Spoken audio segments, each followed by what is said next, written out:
Hey, you know what's dumb? Sleeping.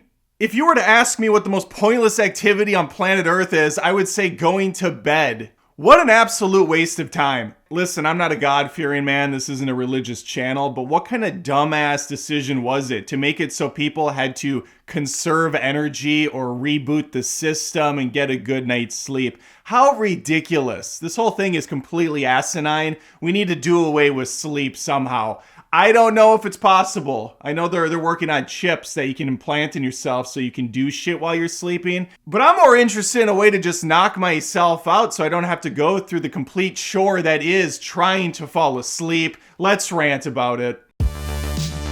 This following rant is brought to you by myself and the lack of sleep I got last night when I tried my damnedest to do so. Why is it almost an impossible task sometimes to do the most basic function imaginable? Doing nothing. Oh, and before I jump in, if you like hearing a grown man complain about the most ridiculous first world problems imaginable, feel free to subscribe to the channel Adam Does Rants. I post them once or twice a week. It's a good time, it's light, it's fun. Hopefully I have you stick around. Now let's talk about what's not fun. Trying to fall asleep.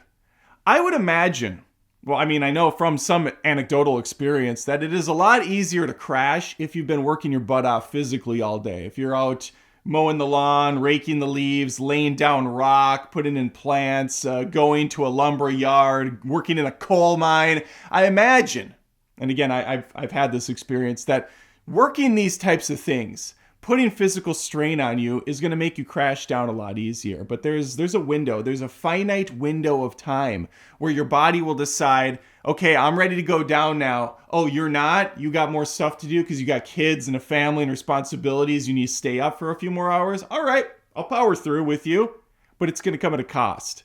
Making matters worse is the stupid thing society decided to do a long time ago, where when you are married to someone, or you're a couple, or an item, or whatever, you're supposed to stay in the same bed together. Completely ridiculous. Trying to sleep with another person in the bed with you is the dumbest thing ever. And I don't know why we decided this is how we're supposed to live our lives. I don't know why this became the social norm. Because it's already hard enough sometimes to fall asleep alone. But having another person in there tossing and turning, snoring, punching you in the face once in a while because they're having a spastic body reaction, it's crazy. It's absolute bedlam. My wife's like 5'0". She's this short, tiny little thing. We have a big king-size bed, yet somehow she manages to take all the covers, contort her body in a way that she's like taking up 90% of the bed, and I'm like a dog laying at the edge, just hoping for a tiny little square of the covers. And then she gets mad at me when I snore on occasion, or I'm like having these body twitches because I'm overtired.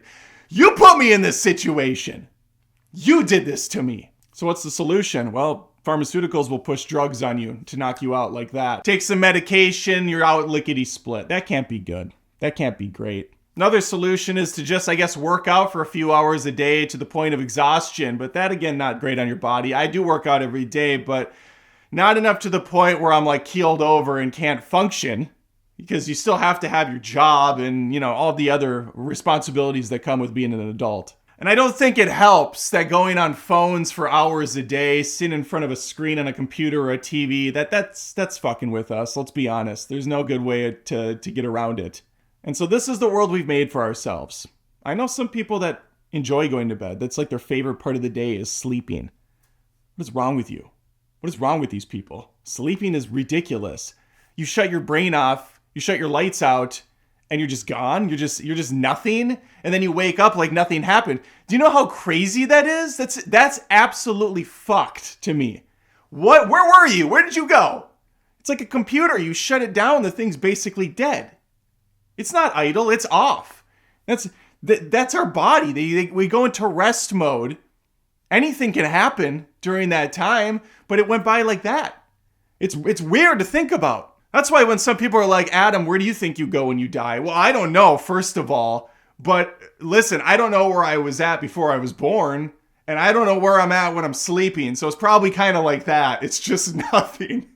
And that's super depressing to think about. So we don't think about it. Just go to bed. Just sleep. Don't sit there laying down, looking up at the ceiling, wondering, was this the best I could have done? with my one life on earth? Were these the best choices I could have made? Is this really what I wanted for myself? And then you think about like, oh man, I hope I paid my car payment. Or, oh, I hope I have enough in my bank account to last for a while. What if I lost my job tomorrow? How would that play out? Does my kid have a basketball game? Wait, was that today? Did I miss the basketball game? It's just a never-ending cycle of hell that you're sitting through. So then you attempt the old tried and true methods of shutting your eyes and counting sheep, jumping over a fence. That's never worked once. Who the hell came up with that stupid idea? Count sheep. Another fun thing about sleeping with someone else is sometimes they want to cuddle or snuggle, and it seems like a good idea. You put the arm over them. It's a nice time for about 5 seconds, but then you have this second arm that you don't know what the fuck to do with. I tried putting it under a pillow and kind of laying on top of an Oreo cookie situation, sandwiching the arm between my head and the pillow and whatever. No, it goes numb. It gets sore. So then the person comes on you, lays on the chest. That works for a little while until your whole body goes numb from that too. So then you shove the person off and you roll over and you pout. And then they're mad, you're mad. The whole thing is just miserable. Sometimes she'll try to snuggle me. Well, I run hot. So having another layer of protection on me, that's just burning me up. I'm getting warm, I'm sweating, so I push that off. It just doesn't work. The whole thing needs to be shut down. We need to be fine with having separate beds or even separate rooms. It's too late for me. I've already ironically made this bed and I have to sleep in it now. But for new people, don't be afraid. Don't be afraid to love your significant other and then go your separate ways afterwards. Be like, hey, this was a great night. Love you. I'm going to be next door sleeping and having a great time at it. I know some single people in my age, not married, don't need to be. That's great. I envy them in a lot of ways. But yeah, they'll be like, yeah, I go to bed at night. I can do whatever I want, fart, roll over, snore. It doesn't matter. Whatever I want. It's my oyster. It's my world to live in. Powerful stuff. Powerful stuff. My wife has done this a couple times. We've been together for a billion years. I love her to death, but she does this thing on occasion that is maybe the worst thing you can do to anybody. I'm sleeping, and in the middle of the night, she'll wake me up. This happened, I think, 2 or 3 times in our marriage. She'll wake me up, and she will say, Adam, someone's in the house. What?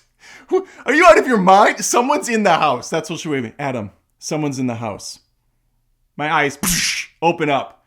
The fear kind of like shivers down. I'm still half asleep when she says this, but then you go into fight or flight.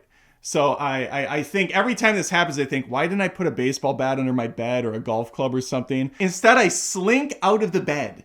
And I'm kind of like a ninja, roaming through the halls of the home, listening for anything. I don't want to turn a light on, because if there's really someone in here, I've lost the element of surprise. They don't know I'm up, moving around. So I'll kind of like John Wick around corners, thinking that I'm like an action hero, which I'm not. But then I play out the scenario. Okay, guys are going to come up the stairs. I can kind of spider monkey down on top of him, maybe land on his shoulders, snap his neck. He goes down, grab the gun, roll down the stairs, shoot the 3 other guys that are there. In this fictitious world, I've grabbed a handgun out of a guy and I've killed like 6 others. There's no way in the real world that plays out at all. But in my mind at the time, you're just thinking, you're planning out scenarios. Okay, a guy rushes me. I drop him, another guy hits me in the back, and now I'm just playing out every action movie ever. But in reality, no one's in the house. No one's ever in the fucking house. It's just her mind wandering. It's her dreams taking over. Grounds for divorce? In a weaker marriage, yeah. In a weaker marriage, that's absolutely fair game. But we've stuck it out. I've gotten over it, and thankfully it hasn't happened anytime recently. But yeah, sleeping's stupid. It's the dumbest thing ever. I hate that we have to do it, and I don't want to anymore. Let me know if you have problems sleeping, how you've overcome these challenges, or maybe you don't. Maybe you just kind of wander around the halls at night thinking, well, it's 4 a.m.